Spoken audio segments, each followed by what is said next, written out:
That was my poetic rendering of where I stand on politics right now. Moving on.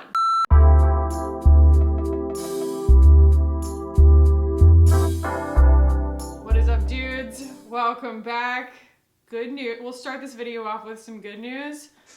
I bought the sweater with the bananas all over it. So if you guys saw that on my Instagram, I want you to know we brought it home. It's definitely not cold enough outside to wear a sweater today, but we're in denial season. So someday I will release an entire line of candles and one of them will be called Denial Season. And I'm just calling this a Get Ranty with me. And I'm calling it that not because I invented the term. I did look it up. There are definitely creators who've used the term before, like plenty of them. I don't know who originated it, but I didn't invent it. I'm calling it that because I just kind of want people to know what they're getting into. Because if you're like at the top of your cup in terms of like negativity or thought-provoking or complaining or anything like that, I want you to feel okay skipping this video, but at the same time, this is not going to be some like fist-pumping, really satisfying rant, you know, a la Abby Williamson. By the way, if you haven't watched like her rant on very, very large like macro influencers having parties during COVID, oh, it's so satisfying. I want to hire her to lecture my child someday. It's a long intro. I don't know. I just have a lot of things that I need to get off of my soul. And if that's for you, then that's for you. Some people are going to find it cathartic. And some people just really are at like overload on that kind of stuff. And so I totally understand if it's not your thing today. So this is like very much like Jenna Marbles. Like, thank you for letting me make a video that I need to make. You know, this is very self-serving. So we're going to be playing with a bunch of what I call, I don't know, we're going to do like a feel-good face of makeup because I need to feel good. And I'm going to be using a bunch of stuff that I haven't used in a while. Like I just kind of like shopped my stash, but we're also, I'm going to try to use the new Natasha Denona. I'm going to move you guys in and I'm just going to start enumerating the things that are driving me crazy right now. And I welcome you to also contribute in the comments, but only if you agree with me. So let's get started. I don't think that the baby has dropped yet, but at the same time, there is no relief from having to pee. I move and I have to pee.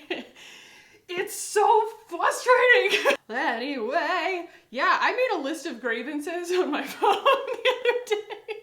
And thank goodness I'm a little less charged up than I was because it's the morning. I'm not feeling quite as weary. I definitely think that like weariness makes you feel like things are avalanching on you worse. So the first thing that I want to say is, you know, just kind of oh God, this Thrive Primer always does this. Every time I open it, it like explodes. Like, what's the deal? Yeah. The first thing that really like put me over the top, because I'll be honest, I was on the positivity train for 2020. You know, that might be naive, but I think to some extent we have a choice on how we feel. And I was trying to choose positivity and optimism, okay?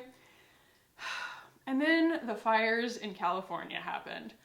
And I was watching Cosmetics by Caroline, I was watching State of Kate, I was watching Holy Beautiful, and a lot of other people, honestly. Like people who are like not influencers, who just happen to be friends that I've met through my channel. I did not realize how many people I know in the Bay Area and in LA and stuff. But like Caroline was talking about how she with that beautiful pleasant smile on her face, she's like, I haven't been able to leave my house in 2 weeks. And I'm just like, oh my God, on top of everything else, like, oh, Exa. I really want to go back to Exa. So yeah, Caroline's like, I haven't been able to leave my house in, you know, in 2 weeks, and I'm starting to kind of stir crazy.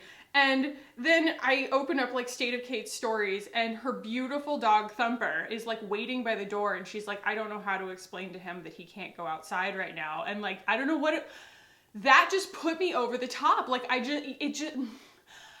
become so much more empathetic.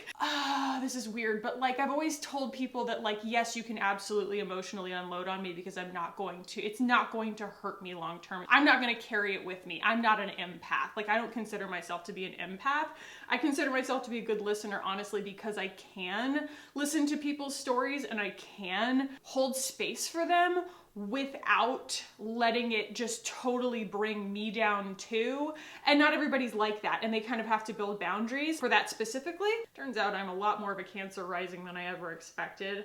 And just the weight of everything that people are going through right now it's just too much for me, and I'm just kind of starting to break down under the weight of it.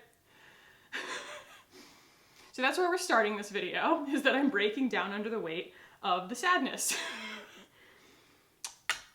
So then, I don't know, I feel like the biggest revelations are in Instagram stories. Am I crazy? Like and we'll talk about Instagram in a little while because I'm having a lot of trouble with it. Oh, and also there are things that I don't know, I kind of just wanted to touch on later on in the video probably, about like why I took last Friday's video down. Because I did kind of explain it in the comments on my community tab, but if, you know, any of you guys are like, wait, where did that video go? Because I loved that face of makeup, guys. I really loved the way that it turned out. And there's a very specific reason that I took that video down.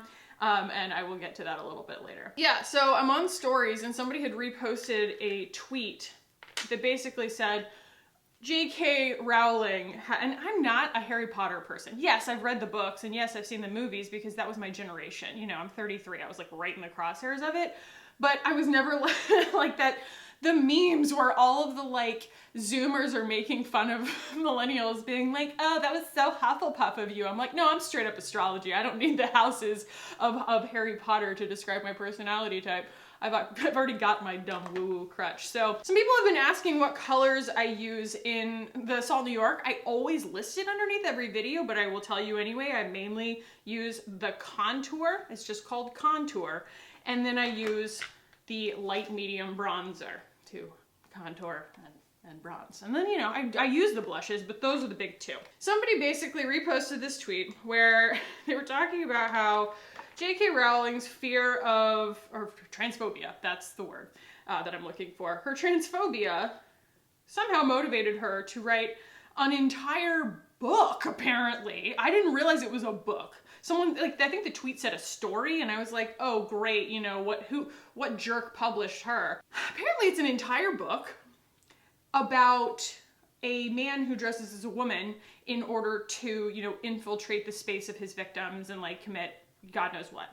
That is the context that was given by this tweet. I didn't dig into it too much more as far as the actual book, just because she doesn't deserve it. But my point is, like,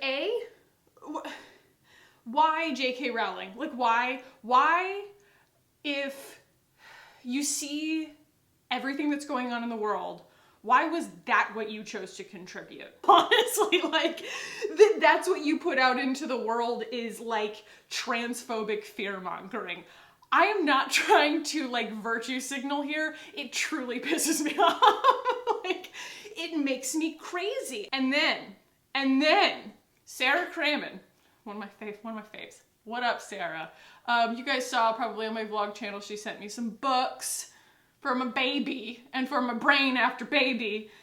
And she messages me and gives me even more context because her mother owns a bookstore and she works there.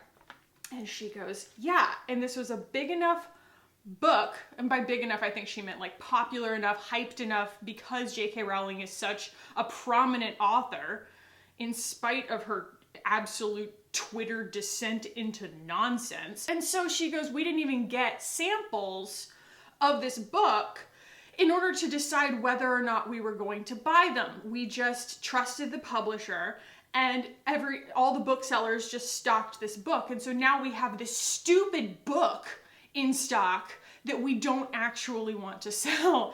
And it's just, oh, you know, small businesses are already doing badly enough. They're already having a hard enough time, and not even like touching on the fact that Amazon, you know, the first entire industry that they laid the hammer down on was booksellers.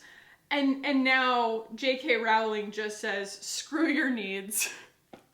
Also screw your ethics. Also screw the world. Like, I'm putting out this stupid book. So like, that one put me over the top because like, I think that the word that comes to mind is nihilism. Like, at what point do you just go, I don't care what the consequences of my actions are. Nothing matters anyway, you know? I I do kind of want to talk about that because it's sort of funny. I want to inject a little bit of humor here. Where I come from, a little place called Tallahassee, Florida, in the music scene. And a lot of people have asked me what kind of music I'm into. I'm into like college radio stuff, you know? Like just pretentious indie music, things that are noisy for no reason. All of the things that you can think of that someone might be proud to say they were better live. Like that's me, okay? And I'm just gonna own it. I have very pretentious music taste.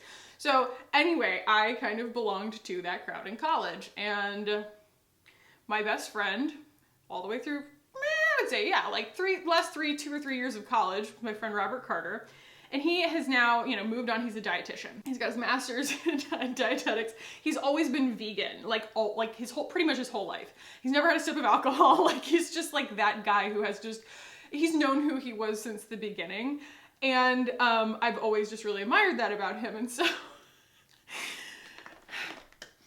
the other day, after he posts all of these different, he's always trying to debunk diets that have poor research behind them and recommendations and things like that online that he thinks are kind of dangerous. And I admire him for that because he does have the education to be doing so. And he will go and dig up the research and be like, look, like this is not backed by anything X, Y, and Z. All that to say, it's very well-researched and well-meaning. He used to, like when he would travel and stuff like that, he had this like meme going for a while where he would just be standing in front of like a mile marker sign of like another city or another state or something.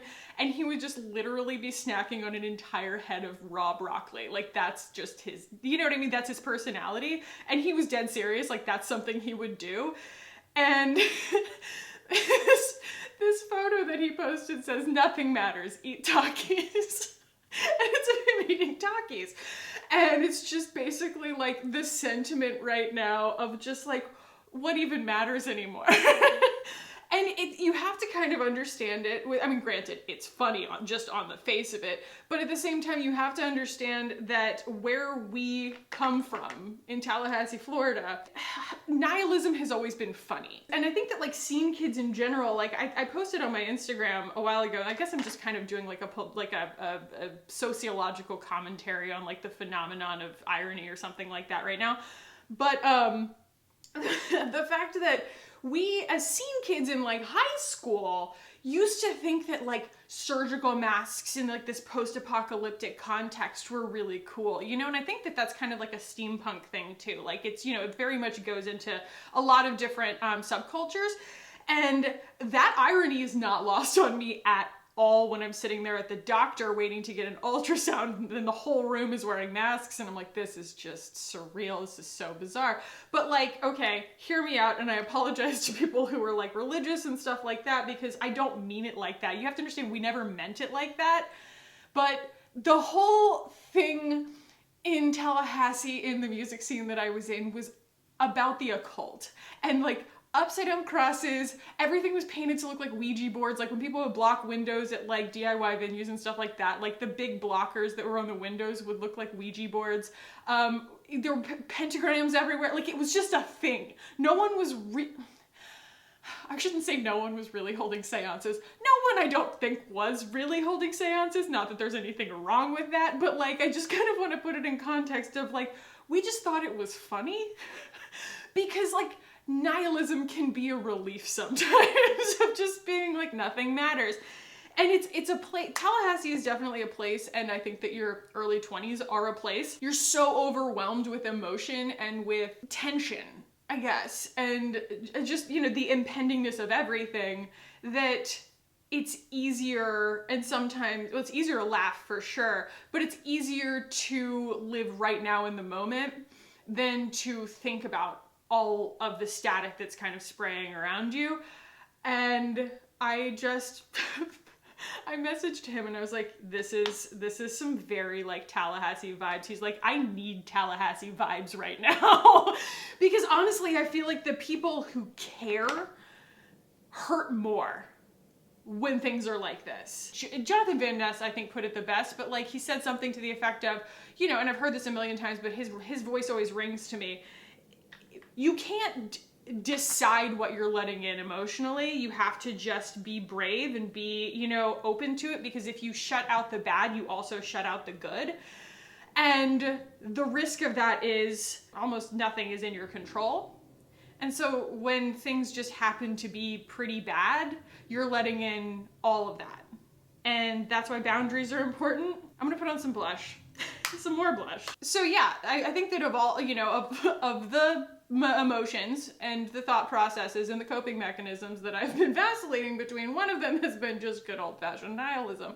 And I just appreciated the humor there. I also, if you guys don't follow Michael Ahmad, Bearded Beauty Bible, he's my like Libra, like long lost relative.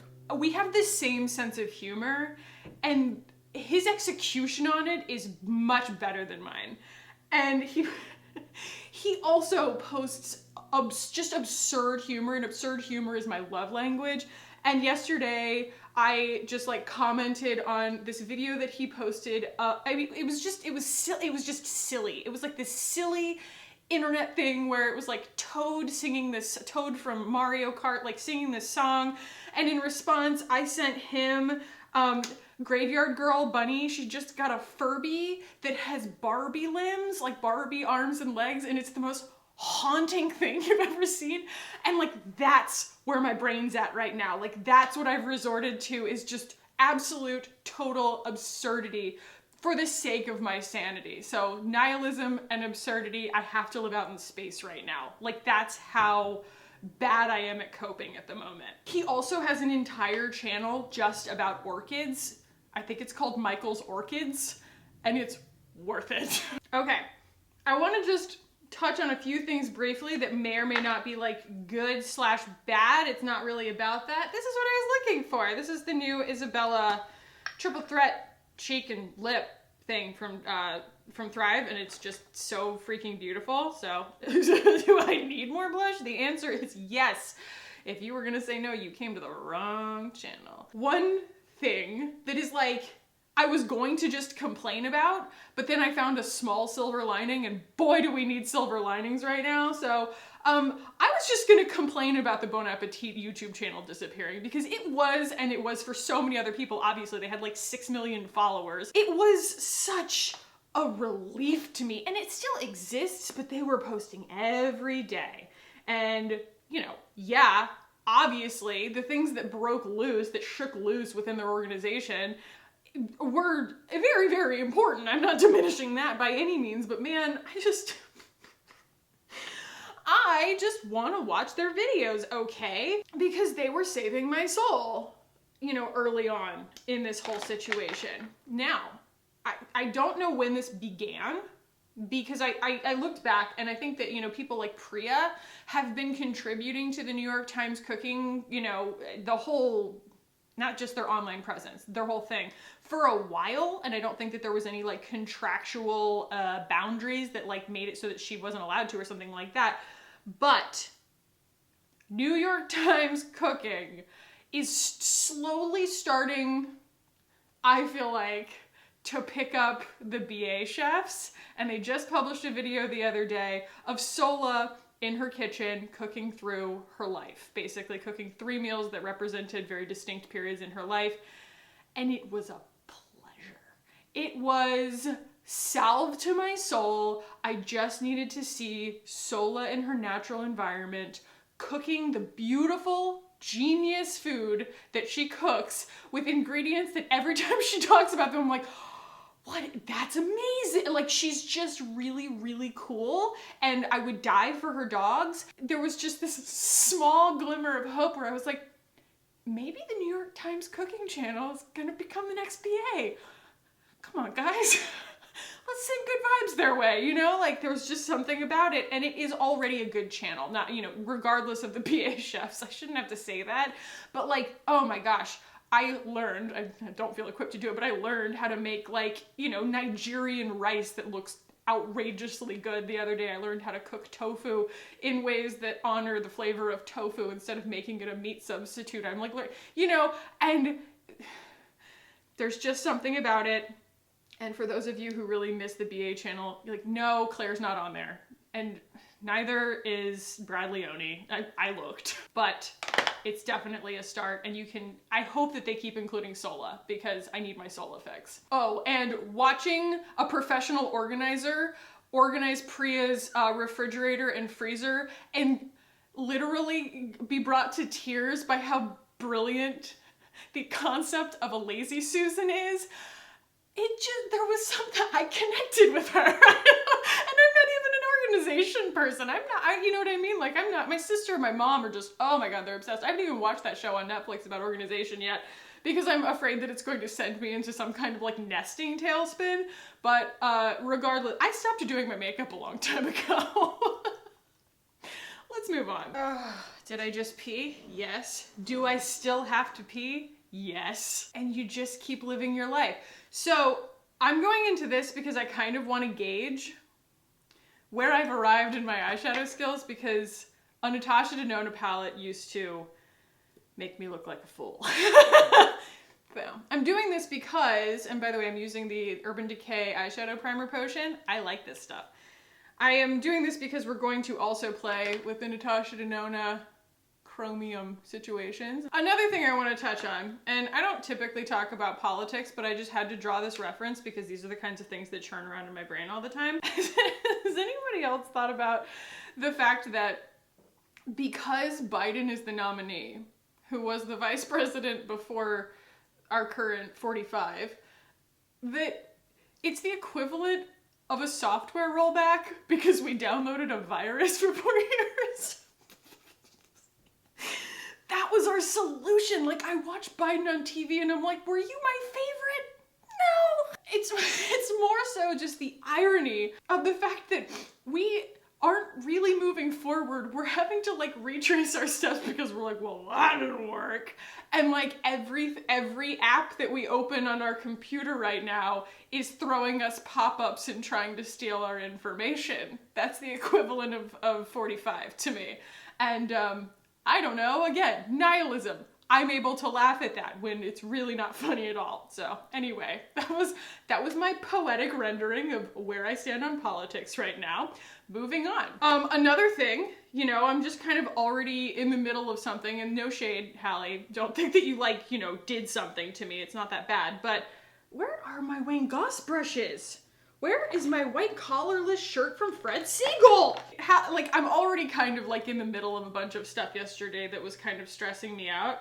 And then Hallie texts me just this story from Newsweek that Jerry from Cheer, probably one of the most beloved humans, is under FBI investigation for soliciting minors.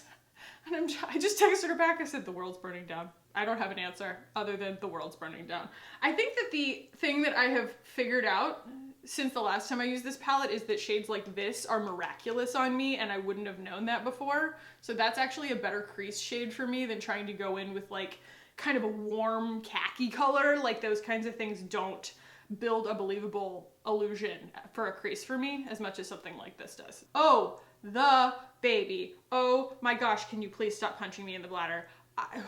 Congratulations to my viewer, Erin. She did just have her baby girl and she's absolutely beautiful. She's the one who sent me the crocheted sweater. So the world's burning down there. Also, apparently, even though obviously like this has always been a big problem of people being put in cages at the border, apparently they're all being given forced hysterectomies now. And I was like, that sounds like a conspiracy theory. And then I was like, nope, it's real, because nothing is off limits anymore, apparently. And these are all just like headlines and articles that I've not delved super deep on any of these things because my soul can't take it. But yeah, these are just the things that have compounded on me lately. Oh, real quick on pregnancy brain. I put that video out on Wednesday that was supposed to be the simplest video of all time. You know, I'm sitting here like, oh, I'm just going to compare two mascaras. And then I start getting these really sweet comments from people being like, I'm pretty sure you switched them at the end. And I was like, I had one job. I had one job. Keep the mascara straight. And I couldn't even do that. I'm telling you guys, like, pregnancy brain makes it literally, it's debilitating. It's actually debilitating because you feel so much brain fog and you feel so limited. It's almost like survival mode, you know, in the sense that like you literally are just trying to live moment to moment, not necessarily in like a crisis mindset, but just in a, what do I have to do next mindset? And like, that's why it's kind of hard for me sometimes to film videos. Like, I know that I'm not going to be as articulate as I want to be because my brain just moves a lot slower. And it doesn't lock into things that I want it to. And so it's like, I know I'm going to be editing this and be like, I wish I'd said that one thing, you know, more so than I would had I, you know, not been pregnant. Okay, so we are in Masai right now. And this is why I don't like Natasha Denona eyeshadows.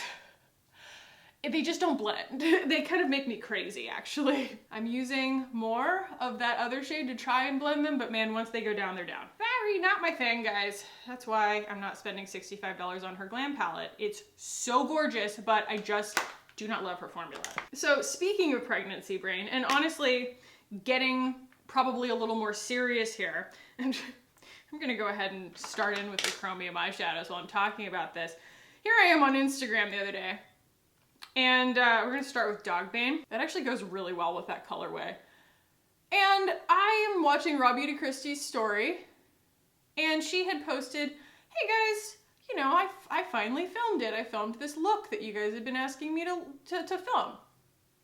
And then she posts a screenshot from a message request, which for clarity's sake, you get a bunch of people who you've already like approved to message you.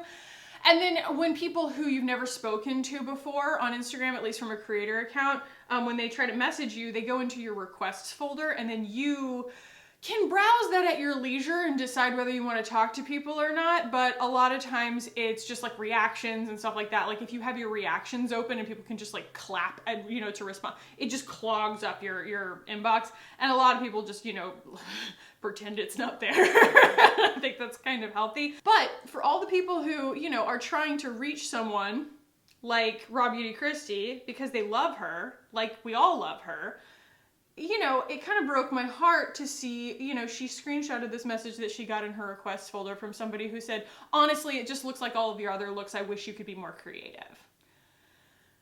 And she just posted, she goes, I'm 29 weeks pregnant. It's so hard for me to sit down and do this stuff right now. And I'm really sorry that this is disappointing you. And I felt so mad because obviously that's despicable what that person said. Like that's not, you know, there's no negotiating around that. I just think that it kind of needs to be said from, I don't know, from the standpoint of Maslow's hierarchy of needs, right? It looks really pretty, like it's way prettier than I would, like easier to work with than I expected it to be. And it's really, really pretty. Way more wearable than I expected.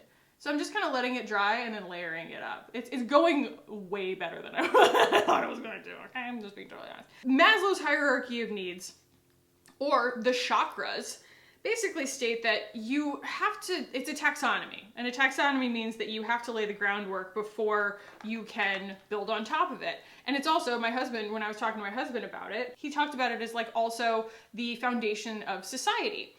So when you're founding a new society, like you do, basically you have to get house and home and health and everything provided. Like you have to basically like nail those essentials down before you can do things like be creative. And that basically means that if you cannot nail down your basic needs, if you can't secure your basic needs, you know, people who are houseless or people who are in poor health, have chronic illness, things like that, it's very difficult then, maybe even impossible, some would argue impossible, to have the time, the energy, just the extra bandwidth to be creative. These are kind of warm on my eyes.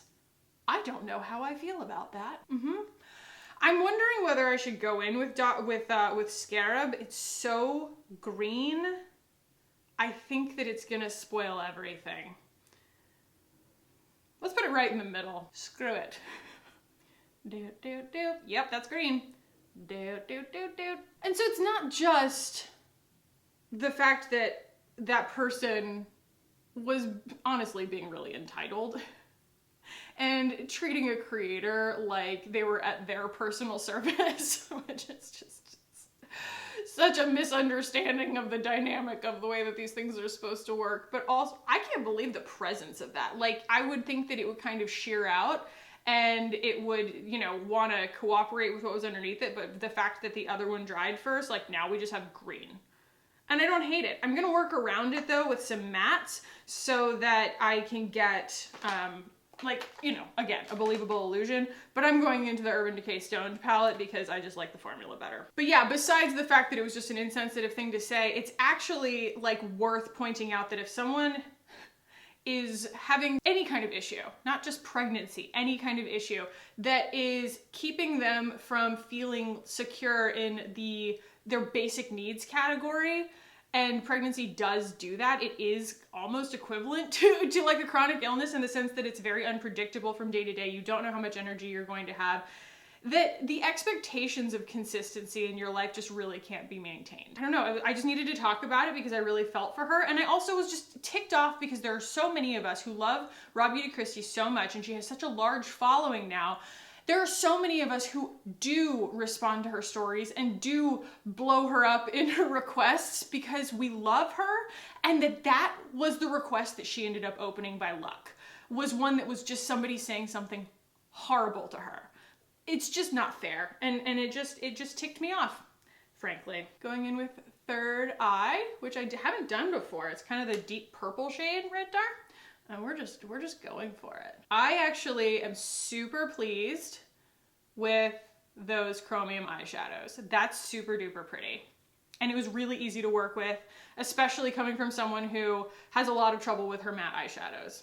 Like, that was a very, very easy and also very satisfying liquid eyeshadow to work with, because I'm definitely, like, I had the e.l.f. ones. I mean, they don't hold a candle to it. They just shear out really easily, and it just kind of drives me crazy. These build really well. And somebody said that they were sticky. They're not sticky at all. I don't know, not somebody, in the reviews on Sephora before I bought them. So before we get into talking about like astrology and stuff like that, because I do want to touch on a little bit of the astrology that's happening right now, I just want to touch briefly on why I took that video down last week, because it's actually pretty simple. So I was trying to make a point about how the people who started Out of the Gloss, the Glossier ex-employees of the retail stores, how they were beyond reproach in their approach, because no one could even criticize them for being inflammatory. Like, they were approaching it in this like incredibly professional manner. What it sounded like was that I was basically telling people of color the right and wrong way to protest. And I would not have blamed anybody for coming away from that video thinking that. And that wasn't my intention, but that doesn't matter. I don't want that message out there, because it's not true, and it's not my place. And that was literally the pure and crystallized reason why I took that video down, was because I would not have blamed anyone from coming away from that video thinking that I was like, well, peaceful protest is okay, but looting, you know, like that is not who I am. So that was why I took that one down. But I do appreciate how many of you guys commented back and were like, Khaki, like, I feel like I got where you were coming from. I want you to know I super appreciate you, and that's not nothing to me. Like, that really, really, you know, and I waffled with it, man. I took it down one time, the night that it went up, and then I talked to a bunch of my viewers who were like, I don't think it was, you know, I understood where you're coming from, and I put it back up for a couple days, and then I watched Chessie's video about Out of the Gloss, and I was like, you know what? She did a better job talking about this than I did, and it sucked because there were a lot of other things in that video besides me talking about that. So we lost the makeup look, which was unfortunate because I really liked it. And we also lost my whole commentary culture thing. And I don't regret that stuff. So I don't know. It was just kind of like I had to throw the baby out with the bathwater, so to speak. It was a shame, but you know, when I used to manage writers for a blog a long time ago, you know, my lesson and my takeaway was always that your words aren't precious, your creations aren't precious. You should be able to kind of keep iterating on yourself and not treat things like, you know, that was a hunk of yourself that was taken away, and so, you know, now it's like permanently missing because someone edited it out. Like, there are just times where you have to take the L and be like, that didn't come out how I meant it. it's gotta go. Since I did take that video down, I think that we will kind of do my eyeliner the way that I did it in that video, where I used that deep purple color from this and just did a really smudgy line. The other thing that I kind of want to talk about that's like really weighing on my soul right now is just that like I feel like I can't even open Instagram. Does anybody else feel that way? I'm not saying that anybody doesn't have the right to be angry about the things that they're angry about. I'm just saying that I am crumbling under the weight of it. And I see this phenomenon happening, right? Okay, so like a long time ago, like 2018, I said, what products do you want to see reviewed on my channel? And everybody said the Emily edit. I didn't realize what I was walking into. And I had never heard of Emily Noel, and I kind of went and, you know, skipped through her video about it and everything like that because I just wanted to get a little bit of context. And I bought the palettes because they were a partnership with Makeup Revolution. It's, you know, so inexpensive. I was like, you know, this is a layup. If you guys want me to do this, it's gonna cost me like a grand total of like 40 bucks, big deal. So I did it and it went poorly. Both because of my skills and because I really felt like that was just kind of a difficult palette to work with. Well, I wasn't the only one who felt that way, but I also wasn't the only one who caught a lot of flack about it. If you guys recall, that was like when Tati got so much hate because Kiki Chanel made that video. Oh my gosh, and I still don't know how I feel about all of that. Because I watched Kiki Chanel's apology and I couldn't even get into it. I was like, oh, this isn't an apology at all. Like, whoa. But anyway, yeah, I ended up with Emily Noel's community in my comment section, and that was the first time I'd ever had a video blow up in a bad way before. I mean, granted, I did a video on those overnight curlers from Shark Tank, and man, people were like abusive in the comments. They were so mean to me. But I also didn't understand that you could do blocked words and stuff like that at the time. I probably could have, you know, done some damage control pretty quickly, because honestly, all it was people who were just mad that I disagreed with them. And it didn't matter the nature of their complaint. It mattered that it was just in such large numbers. And when I say large numbers, I would say that I got like 10,000 views in the first week, which was crazy for me, you know, like it was crazy. I don't know whether it got posted to Reddit or Twitter or something like that, but I mean, I was getting like 100 views on a video at the time, and it was just like this avalanche of negativity. And I have seen good and bad uses of people mobilizing their following. And I do want to clarify, Emily Noel does not know who I am and did not mobilize her following to come and like attack me on behalf of her palette. It's definitely not what I'm saying. But it was the first time that I started to kind of like be on the receiving end of something that felt like it was completely its own entity. And that's something that I'm seeing happen, and I think that I have been guilty of being the motivator of it at times. Like when there was like a week where like 4 brands all at once came out with shade ranges that were, it was like they were a joke. You know, they were like, it's June of 2020. We're in the middle of this like global conversation and you're gonna put out a 4 shade foundation range. Like, are you crazy? And it was more just like from a marketing standpoint, I was like, are you crazy? While I think that, you know, there are certain things that benefit from people leveraging their influence to bring attention to something that needs attention, because I do think that they're, you know what I mean? Like we talked about nuance in that video a lot. I think that the mentality is that that is a tool that can be used for anything. And I've seen a lot of instances of it lately that I just don't, they make me uneasy. And I feel sometimes that it can be dangerous. Emphasis on the sometimes, but what comes to mind is the episode of like Jaclyn Hill. A very extreme example, but also that's what we write case studies about, are extreme examples that set precedent basically for the way that things are going to happen. And I think that Jaclyn Hill's whole, you know, lipstick crisis and everything it was something that deserved the attention that it got, absolutely. And I'm not trying to pass judgment on any of that stuff. I honestly didn't pay enough attention to it because it's like hard to avoid, but I'm just not like a Jaclyn Hill, I wasn't like an early follower of hers. And so it didn't have that resonance to me where it was like a fall from grace. I was just kind of like aware of it, you know? So when she was, you know, on Twitter and stuff like that, and then she just like deleted all of her social media because she was basically getting so many people, you know, commenting and accusing her of things in her comments and everything. She came back months later, and I don't think that she was being dramatic in saying that she had considered causing harm to herself. And she also has been very open about the drinking problem that emerged from it. And I just think that it's risky. It's risky to think that, again, when all you have is a hammer in the form of mobilizing a large group of people against one person, that everything starts to look like a nail. To me, that's an effective strategy, but it's also, there's a huge responsibility that comes with a large following or large platform of influence.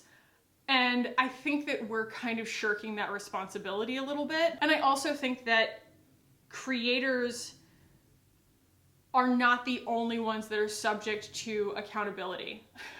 Brands are not the only ones that are subject to accountability. Users sitting in their car on their lunch break, on their phone thinking, I'm gonna say my piece, they're not thinking I'm going to be part of an avalanche of hate that this person is. Maybe they are thinking that, but I just think that like there should be a little bit more consideration applied to the fact that regardless of how right the group of people is, regardless of how worthy their cause is, because I'm not saying that what they're saying isn't true or that it doesn't deserve attention or anything like that.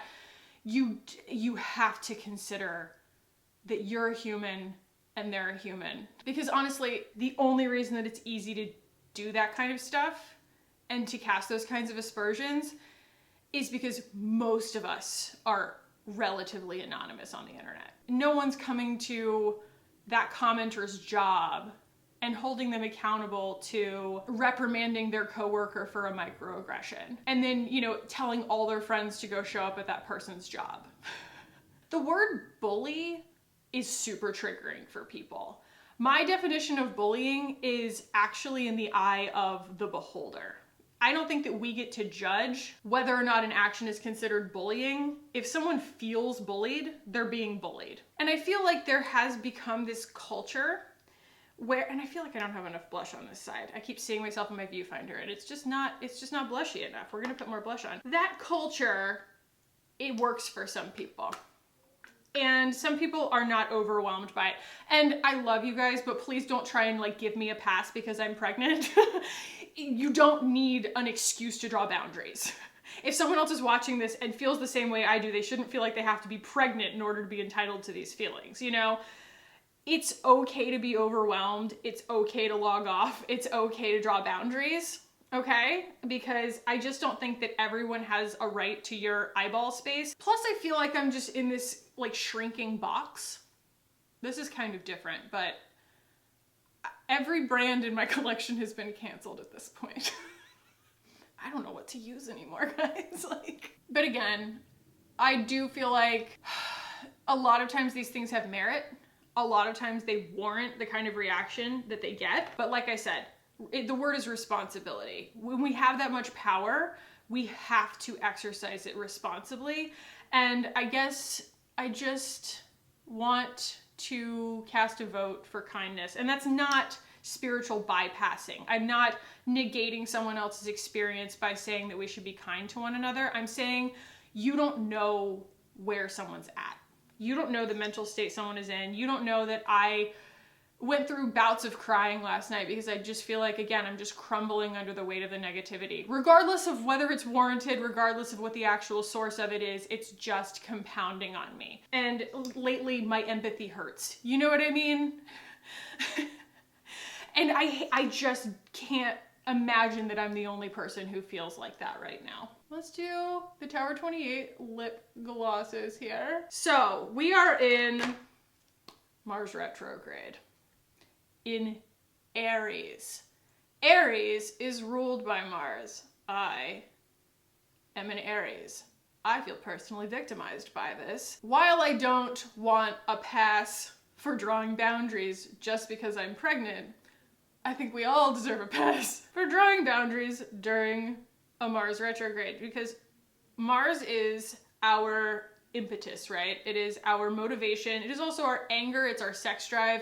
It's also a lot of our creativity. I would argue Mercury is a little bit more like that, but I think that it can be the motivating factor. And the fact that he is in retrograde from September 9th, I think, until like third week of November. I always talk about this as a cosmic weather report. I think that astrology is important to me because it helps me understand what's coming. That's all. Like, hey, Khaki, it's Libra season. No wonder you want to dye your hair pink kind of thing. But we're all feeling like this big slowdown, and my expectations of myself have not changed in response to that. So yeah, if you're feeling this slowdown, which honestly I looked at it like, oh, it'll be good that I have a slowdown because basically I'm gonna have a baby during Mars retrograde. I hope everything slows down kind of thing. I probably am not gonna have a choice, but it's just such a mismatch with my motivation that I just feel kind of boxed in by it. And so if you feel kind of boxed in by it too, and you believe in that kind of stuff, that could be why. So yeah, that's the look, guys. Although I do have something stuck to my face. Maybe we'll powder just a teeny tiny bit here because we're in the spirit of using things I haven't used in a while. This is the Becca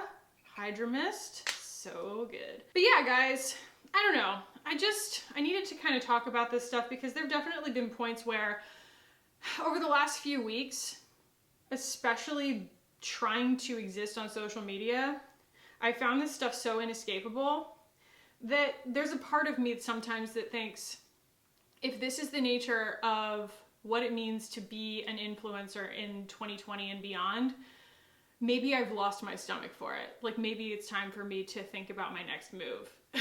Like, maybe it's time for me to move on. Maybe this isn't for me. Because it's so overwhelming, and I feel like I'm just kind of getting in this smaller and smaller and smaller box. And I know that that's gonna make it sound like I'm promoting a lack of accountability. Honestly, you can spin it however you want in the comments. I understand that my point of view is inherently flawed, but I'm very, very tired. I just want to be excited again. Anyway, I want to leave you with a couple of positive things. One, a week from today, The Great British Baking Show comes back to Netflix. I just got goosebumps when I said that. Paul Hollywood put it on his Instagram, and I was scrolling and I was like, we're saved. We're saved! Because I just genuinely didn't think it was going to happen because of social distancing and everything, and they made it work. And when I say my soul needs a new season of The Great British Baking Show, I'm not exaggerating at all. Also, beginning of next month, I'm not sure if it's the beginning of next month, I can't remember exactly what he said, but I watched Dan Levy, who I have the most unfortunate crush on, because what am I gonna do? He was on Hot Ones, where, he was at home. They were doing a remote Hot Ones where he was, eating all of the hot wings with the increasing heat or whatever. He's adorable.